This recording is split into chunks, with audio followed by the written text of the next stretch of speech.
یہودیوں کا بڑا مجمع اور ان کا ایک عالم ان میں تقریر کر رہا ہے۔ حضرت بایزید بسطامی جا کر اس مجمع میں بیٹھ گئے۔ ان کے بیٹھتے ہی ان کے عالم کی زبان بند ہو گئی۔ مجمع میں شور ہوا کہ حضرت بولتے کیوں نہیں؟ عالم نے کہا، دخل فینا محمدی، ہم میں کوئی محمدی آ گیا ہے۔ زبان بند۔ انہوں نے کہا، اسے کھڑا کرو، قتل کریں گے۔ کہا، نہیں بھائی، جو محمدی ہو کھڑا ہو جائے۔ حضرت بایزید بسطامی کھڑے ہو گئے۔ یہودی نے کہا، میں سوال کروں گا تو جواب دے گا۔ بایزید نے کہا، دوں گا۔ حضرت بایزید نے فرمایا کہ میں ایک سوال کروں گا تو جواب دے گا؟ کہا، دوں گا۔ یہودی عالم نے سوالات شروع کر دیے۔ ایک بتاؤ جس کا دوسرا نہیں۔ فرمایا، اللہ ایک ہے، اس کے ساتھ دوسرا نہیں۔ پھر کہا دو بتاؤ جس کا تیسرا نہیں۔ فرمایا، اللیل و نہار، دن اور رات، اس کا تیسرا نہیں۔ کہا، تین بتاؤ جس کا چوتھا نہیں۔ فرمایا، لوح و قلم و کرسی، تین ہے، اس کا چوتھا نہیں۔ کہا، چار بتاؤ جس کا پانچواں نہ ہو۔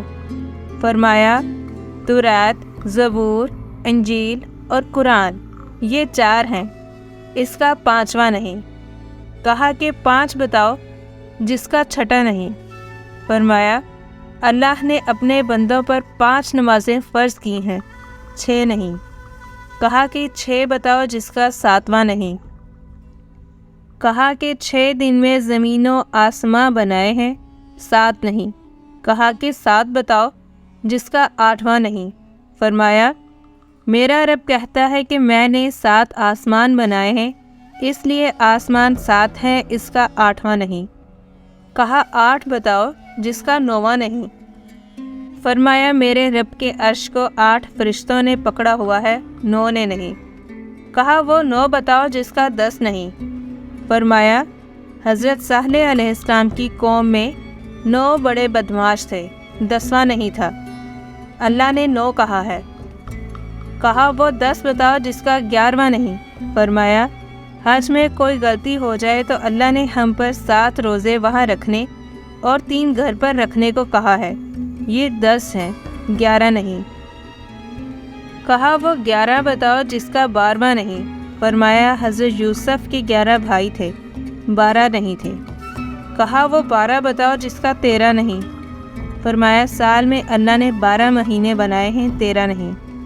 کہا، وہ 13 بتاؤ جس کا 14 نہیں۔ فرمایا، حضرت یوسف نے اپنے باپ سے کہا کہ میں نے 11 ستارے دیکھے، ایک سورج دیکھا، ایک چاند دیکھا، جو مجھے سجدہ کر رہے ہیں، یہ 13 ہے، 14 نہیں۔ کہا، وہ بتاؤ کیا چیز ہے جس کو خود اللہ نے پیدا کیا، اس کے بارے میں خود ہی سوال کیا۔ فرمایا، حضرت موسیٰ کا ڈنڈا اللہ کی پیداوار ہے، لیکن خود سوال کیا کہ اے موسیٰ، تیرے ہاتھ میں کیا ہے؟ کہا کہ بتاؤ سب سے بہترین سواری کیا ہے؟ فرمایا، گھوڑا۔ کہا کہ بتاؤ سب سے بہترین دن؟ فرمایا، جمعہ کا دن۔ کہا کہ بتاؤ سب سے بہترین رات؟ فرمایا، لیلۃ القدر۔ کہا کہ بتاؤ سب سے بہترین مہینہ؟ فرمایا، ماہ رمضان المبارک۔ کہا کہ بتاؤ کون سی چیز ہے جس کو اللہ نے پیدا کر کے اس کی عظمت کا اقرار کیا؟ فرمایا، اللہ نے عورت کو مکار بنایا اور اس کے مکر کا اقرار کیا۔ عورت کا مکر بڑا زبردست ہے۔ حضور اکرم صلی اللہ علیہ وآلہ وسلم نے فرمایا کہ میں نے نہیں دیکھا کہ بڑے سے بڑے عقل مند کے قدم اکھاڑنے والی ہو، اور کوئی چیز نہیں ہے سوائے عورت کے، بڑوں کے عقل پر پردہ ڈال دیتی ہے۔ کہا، بتاؤ وہ کون سی چیز ہے جو بے جان مگر سانس لیتی ہے؟ فرمایا، میرا رب کہتا ہے کہ مجھے صبح کی قسم جب وہ سانس لیتی ہے۔ کہا، بتاؤ وہ کون سی 14 چیزیں ہیں جنہیں اللہ پاک نے اطاعت کا حکم دے دیا، ان سے بات کی؟ فرمایا، 7 زمین 7 آسمان۔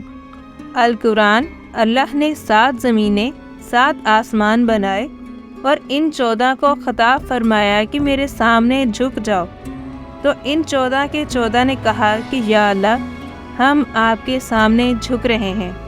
کہا بتاؤ وہ کون سی چیز ہے جسے اللہ نے خود پیدا کیا پھر اللہ نے اسے خرید لیا؟ فرمایا اللہ تعالیٰ نے مسلمان کو پیدا کیا ہے اور ان کو خود خرید لیا جنت کے بدلے۔ القرآن ارے مسلمان، اللہ کی قسم، نہ تو بیوی کا ہے، نہ تو بچوں کا ہے، نہ تو تجارت کا، نہ تو صدارت کا ہے، نہ تو حکومت کا ہے، نہ تو کسی جماعت کا ہے، تو اللہ اور اس کے رسول کا ہے۔ اگر تو اللہ اور اس کے رسول کا بن کے چلے گا تو یہ سارا نقشہ تیرے تابع ہو کے چلے گا، اور اگر اللہ اور رسول سے ٹکرائے گا تو اللہ تجھے ذلیل و خوار کر کے چھوڑے گا۔ کہا بتاؤ وہ کون سی بے جان چیز ہے جس نے بے جان ہو کر بیت اللہ کا طواف کیا؟ فرمایا حضرت نوح کی کشتی پانی پر چلی اور چلتے چلتے جب بیت اللہ پر آئی تو بیت اللہ کے 7 چکر لگائے۔ کہا بتاؤ وہ کون سی قبر جو اپنے مردے کو لے کر چلی؟ فرمایا حضرت یونس کی مچھلی جو اپنے اندر حضرت یونس کو بٹھا کر 40 دن تک پھرتی رہی، اور وہ قبر کی طرح تھی، قبر کی طرح چل رہی تھی، لیکن اللہ کی قدرت قاہرہ غالبہ حضرت یونس کی مچھلی کے پیٹ میں بٹھا کر نہ مرنے دیا، نہ بھوکا رکھا، نہ پیاسا رکھا، نہ بیمار کیا، نہ پریشان کیا، بلکہ مچھلی کو شیشے کی طرح کر دیا۔ حضرت یونس مچھلی کے پیٹ میں بیٹھ کر سارے دریا کا تماشا دیکھتے، اندر سے باہر کا منظر دیکھتے۔ مچھلی کا ایک ہی معدہ ہے، اس میں غذا بھی آ رہی ہے، لیکن حضرت یونس امانت ہیں، آرام سے بیٹھے ہیں۔ معدے کی حرکت حضرت یونس کو تکلیف نہیں دے رہی، لیکن مچھلی کی غذا بھی کھائی جا رہی ہے۔ حضرت یونس امانت بن کر بیٹھے ہوئے ہیں۔ کہا بتاؤ وہ کون سی قوم ہے جس نے جھوٹ بولا پھر بھی جنت میں جائے گی؟ فرمایا حضرت یوسف کے بھائی۔ القرآن حضرت یوسف کے بھائی شام کو آئے اور بکری کا خون کرتا کے اوپر مل کر آئے اور جھوٹ بولا حضرت یوسف کو بھیڑیا اٹھا کے لے گیا، لیکن حضرت یعقوب کے استغفار پر، ان کی توبہ کرنے پر اللہ انہیں جنت میں داخل فرمائیں گے۔ کہا بتاؤ وہ کون سی قوم ہے جو سچ بولے گی پھر بھی جہنم میں جائے گی؟ فرمایا یہودی اور عیسائی ایک بول میں سچے ہیں۔ یہودی کہتے ہیں عیسائی باطل پر ہیں، اور عیسائی کہتے ہیں یہودی باطل پر ہیں، اس میں دونوں سچے ہیں۔ قرآن میں ہے دونوں سچے ہیں اس میں، لیکن دونوں جہنم میں جائیں گے۔ اس کے علاوہ تو اور بھی بہت سوالات ہیں، لیکن وقت بہت ہو گیا ہے، اس لیے باقی کو چھوڑ رہا ہوں۔ اب حضرت بایزید نے فرمایا کہ اب میرا بھی ایک سوال ہے، میں صرف ایک سوال کروں گا، جواب دو گے؟ کہا دوں گا۔ فرمایا بتا دے جنت کی چابی کیا ہے؟ یہودی عالم خاموش ہو گئے تو نیچے مجمع سے لوگوں نے کہا کہ بولتے کیوں نہیں؟ تم نے سوالوں کی بوچھاڑ کر دی، اور وہ ہر ایک کا جواب دیتا رہا، اور آپ ایک کا بھی جواب نہیں دے رہے۔ کہنے لگا جواب مجھے آتا ہے مگر تم مانو گے نہیں۔ یہی آج ہم کہتے ہیں کہ جناب مجھے سارا پتہ ہے، تم مانتے کیوں نہیں؟ کہتے ہیں کیا کریں، مجبور ہیں۔ اسی مجبوری کو توڑنے کے لیے کہتے ہیں کہ اللہ کے راستے میں نکلا جائے۔ یہودی عالم نے کہا جواب تو مجھے آتا ہے، تم مانو گے نہیں۔ کہنے لگے اگر تو کہے گا تو ہم مانیں گے کہ جنت کی چابی تو محمد رسول صلی اللہ علیہ وآلہ وسلم ہے۔ حضور اکرم صلی اللہ علیہ وآلہ وسلم نے ارشاد فرمایا کہ جنت کی چابی میرے ہاتھ میں ہے اور جنت کا جھنڈا میرے ہاتھ میں ہے۔ ساری دنیا کے انسان میرے جھنڈے کے نیچے جنت میں جائیں گے، کوئی میرے جھنڈے سے نکل نہیں سکتا۔ جنت کا دروازہ اور چابی آپ کے ہاتھ میں ہے، کوئی جا نہیں سکتا۔ جنت والے جنت کے دروازے پر پہنچ چکے ہیں۔ قرآن میں ہے آئے ہیں دروازے پر کھڑے ہیں، دروازہ بند ہے۔ حضرت آدم کے پاس آتے ہیں، اے ہمارے باپ تو ہی ہمارا جد اول، تو ہی ہمارا سب سے بڑا، تو ہی جنت کا دروازہ کھلوا۔ وہ ارشاد فرمائیں گے، ارے میں نے ہی تو تمہیں جنت سے نکلوایا تھا، میں تمہیں کہاں سے داخل کرواؤں، یہ میرے بس کی بات نہیں ہے۔ حضرت نوح کے پاس آئیں گے، آپ جد ثانی ہیں، آپ دروازہ کھلوائیے۔ وہ کہیں گے میں نہیں کھلوا سکتا، آج میرے بس کی بات نہیں ہے۔